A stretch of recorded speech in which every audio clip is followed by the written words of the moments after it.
mutarabyumvire cyangwa se ku bantu mutabizi, ni amarushanwa yigeze kubaho cyangwa se uwitwa IShowSpeed yasabye uwitwa Ashton Hall, uyu musore uri kumwe na witwa Kagarara, ko bazakora nyine amasiganwa yo kwiruka bakareba usiga undi.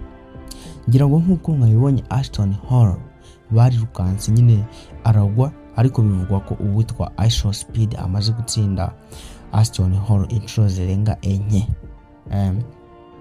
Gusa mbere yuko wenda Ashton Hall atrendinga mu Rwanda, mwagiye mubona video nyinshi bapostinga abari kubabeshya se byinshi nyine.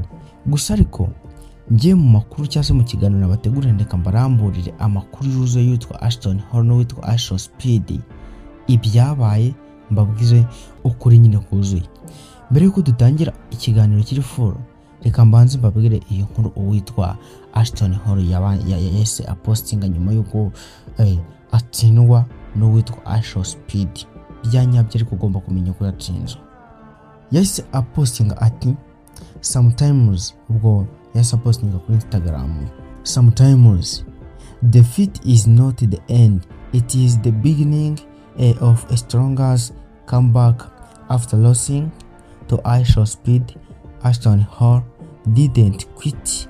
Instead, they changed his return, trained harder and promised to come back stronger than ever.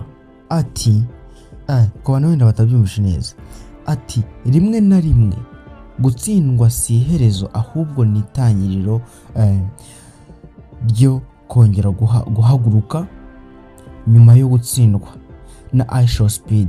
Ashton Hall ntiyacitse intege, ahubwo yahinduye gahunda ye ya buri munsi, akomeza imyitozo ikomeye, anasezeranya abafana be ko azagaruka afite imbaraga kurusha mbere.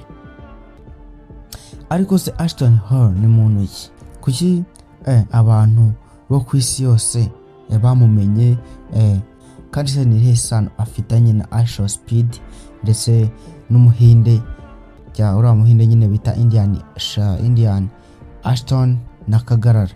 Muri iyi video tugiye kubabwira amateka yabo yose n'ibindi bishobora kuba mutaramenye muri abantu. Mbabwire nyine urumva ikintu tugiye gukorwa no kubabwira ukuri kuzuye hagati y'uwitwa IShowSpeed n'uyu bita Ashton Hall. Reka mbere yuko dutangira, niba ugeze kuri umuntu utakanda subscribe, ukande na like, wandike comment, ubundi ko twikomereza. Twese cyane dushobora kwibaza ngo ese ninde watsinze? Kuki Ashton Hall yababaye, kandi niki cyatumye iyi nkuru ikwira hose ku mbuga nkoranyambaga? Reka tubirebere hamwe twese kugeza ku musozo. Ubundi amazina ye, ubwo reka duhere kuri IShowSpeed. Amazina ye nyayo ni Darren. Yavukiye muri Leta Zunze Ubumwe za Amerika. Yatangiye YouTube akiri muto, yabanje gukundwa kubera game cyangwa se gaming, nyuma atangira gukora live streaming zisekeje. Yakunze kuvuga kuri Cristiano Ronaldo, ubu afite abamukurikira babarirwa muri za miliyoni. Ariko se ubwo bahanganye ni muntu ki? Ni umutoza wa fitness. Aka kanya ni umutoza wa fitness, azwi cyane kuri Instagram, akora video z'imyitozo. Yamenyekanye kubera discipline ye, benshi bategerezaga ko nta muntu wamutsinda mu kwiruka, ariko nyine IShowSpeed yaramukomye. Mbere y'isiganwa bombi batangiye guterana amagambo. Ashton Hall yavugaga ati ndi umunyabigango ukomeye, nta muntu n'umwe wansinda. Speed nawe ati cyangwa IShowSpeed ati ndagutsinda bishoboka kandi uraza kubyemera. Abafana batangira guterana impaka.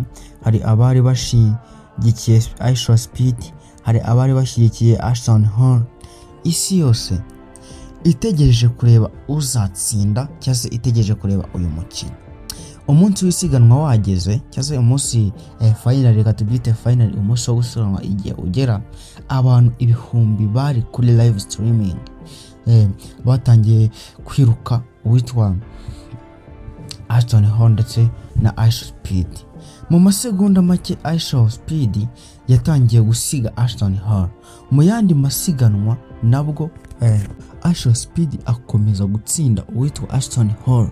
Benshi baratunguwe, nta wari witeze ko Ashton Hall atsindwa gutyo. Abafana nyuma y'isiganwa, abafana batangiye gukora memes, amashusho yuzura TikTok, X na Twitter, iraturika cyase iratwika. Instagram yuzura ibiganiro byinshi.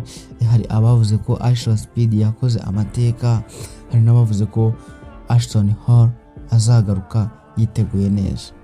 Ngira ngo amakuru menshi nari mbafite yarayo ngayo, ntago naneza aho ngaho, ariko nyine nubona n'umuntu wapostinze ibiganiro kubeshya cyangwa kumva ari kuvuga ibihabanye n'ibyo nababwiye, muzamenye ko ari kubabeshya. Cyangwa se niba utaruzi ukuri kwa IShowSpeed na Ashton Hall, ngira ngo usobanukirwe. Reka mbere yuko dusoza ikiganiro, reka mbanze mbabwire ikintu twabigiraho. Niba hari isomo twakura muri iyi nkuru, nuko tutagomba gusuzugura umuntu mbere yo guhatana nawe. Hari igihe umuntu usa n'udafite amahirwe ari we urangiza atsinze, cyangwa se atsindiye byose, cyangwa se atsindiye hose, ubona ari nde wari ukwiriye gutsinda. Andika igitekerezo cyawe hasi muri comment. Niba ukunda inkuru nk'izi, kandi subscribe, ukandi like, usangize inshuti zawe, ubundi bwo tuzakore mu yindi video. Ngenda mbategura umunsi ku munsi zigiye zitandukanye.